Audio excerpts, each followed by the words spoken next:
My name is Nadia Bolz-Weber. I am a pastor in the Evangelical Lutheran Church in America. Maybe you heard of that. It's been said that this tattoo-adorned pastor is trying to reinvent the idea of church. She would argue that she has simply rediscovered it. So much of spirituality is about sort of sanding ourselves down, smoothing ourselves out so that we're nice and shiny. But the fact is that I think the jagged edges of our humanity are what actually connect us to God and to one another. Her church in Denver is called the House for All Sinners and Saints. Like its pastor, this is not a typical congregation. Take Stuart Sanks. He was one of the earliest members, a drag queen known here as the Minister of Fabulousness.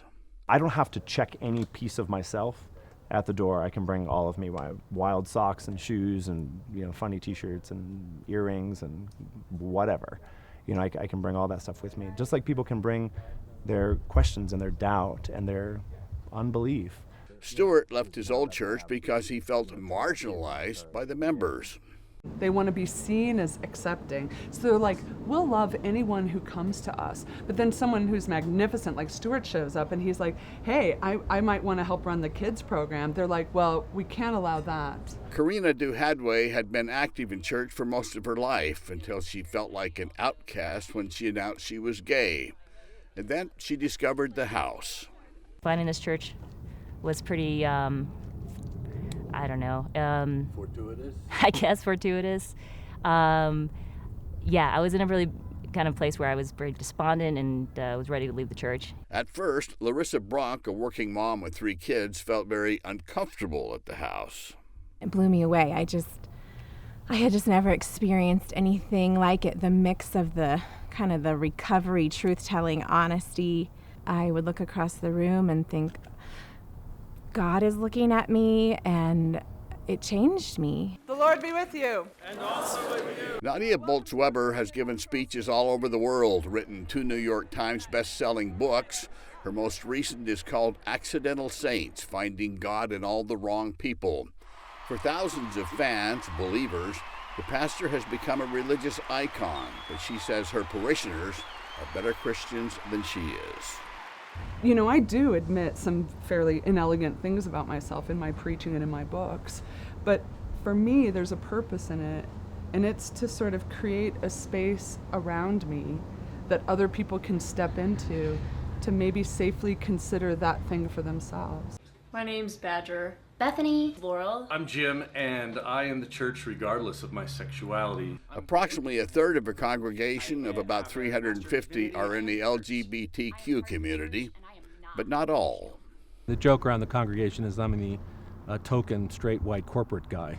Stephen Ludwig is a vice president of a Fortune 500 marketing firm. He was raised a Catholic, but says he found that his old attitudes about sin and imperfection have changed since he started coming to the house. So one of the things that Nadia is willing to do is go first, meaning she'll tell one on herself. By your pastor saying, I'm an imperfect person. And it gives me a huge space to go, I'm an imperfect person. You have depression? Guess what? Oh, I have depression too. Your family's messed up? Oh, I have pain in that too. The pastor thinks religion should be about community and supporting one another. Once a month, she joins her unusual congregation for a bonding outing like this one at an old-time Denver amusement park. She's graduated from drugs to physical fitness, a recovering alcoholic who was once a pagan, and, oh yes, she was a stand-up comedian. I literally have no idea how anybody manages to be a preacher without being a stand-up comic first. But as a pastor, she is dead serious. I'm actually a very Orthodox Lutheran theologian. She says her congregation is religious, but not spiritual. At House for All Sinners and Saints, the absolution we often use goes like this: God, who is gracious and merciful and slow to anger and abounding in steadfast love, loves you as you are. As a called and ordained minister of the Church of Christ, and by his authority, I declare to you the entire forgiveness of all of your sins. No one says that to me in yoga class. She was ordained a pastor in the ELCA, the most liberal of Lutheran denominations, but she was raised in a fundamentalist church where her family attended 3 times a week. It was a sin management program, basically. I mean, this church was really about saying, you're Christian if you avoid doing these naughty things. So there's the naughty list, and if you're good at not doing these things, that means you're a good Christian. As a child, she suffered from Graves' disease, an autoimmune disorder that caused her eyes to bulge. There wasn't a day that went by that I wasn't I didn't have a barrage of insults and name-calling thrown my way. She grew up angry and became addicted to drugs and booze when she was 15. Flunked out of Pepperdine University. Then, of course, there are the tattoos, mostly biblical figures, Lazarus, Mary Magdalene. She's announcing the resurrection. And I love that she has her finger up like, literally, guys, I got to tell you something, I love this.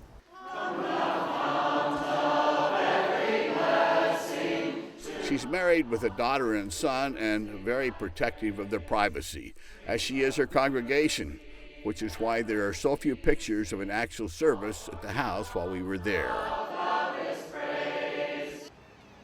What nudged Nadia Bolz-Weber on the path to the pulpit was when she did a eulogy for a comedian friend who committed suicide.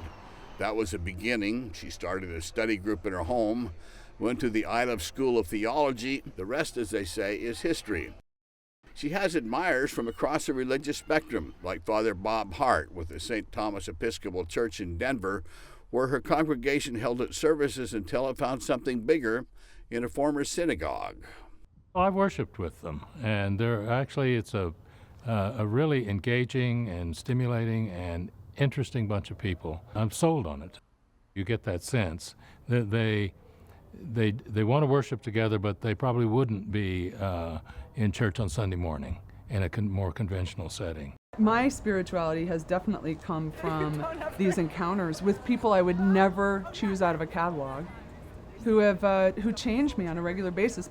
Sarah Adams started coming to the house because she didn't have to get up early. The service is in the afternoon, and they serve snacks. But that's not why she stays. The people here are incredibly authentic and real and willing to talk about issues of domestic violence and mental health issues and things that are not going well in their lives. And that is such a unique way to come and worship together, because it's about acknowledging our brokenness instead of pretending that everything is fine. In the beginning, there was so much brokenness in the house, the pastor didn't know what to do when seemingly normal people started showing up. Then a young member spoke up. He's like, listen, as the young transgender kid who was welcomed in this community, I just want to go on record as saying, I'm glad there are people who look like my parents here now, because they love me in a way my parents can't. Stephen Ludwig is one of the straight members. I'm blessed. I feel like they let me come here. It's not the other way around. Right? So they're doing me a favor by letting me come. And so this idea that, you're a gay-friendly church, nonsense. It's like, this is the way it should be. That's the thing that's so puzzling to me about conservative Christianity in America, is that what I read from Jesus are things like that. The first shall be last, the last shall be first. Look at who he hung out with. Like, he befriended tax collectors and prostitutes, and he kissed lepers.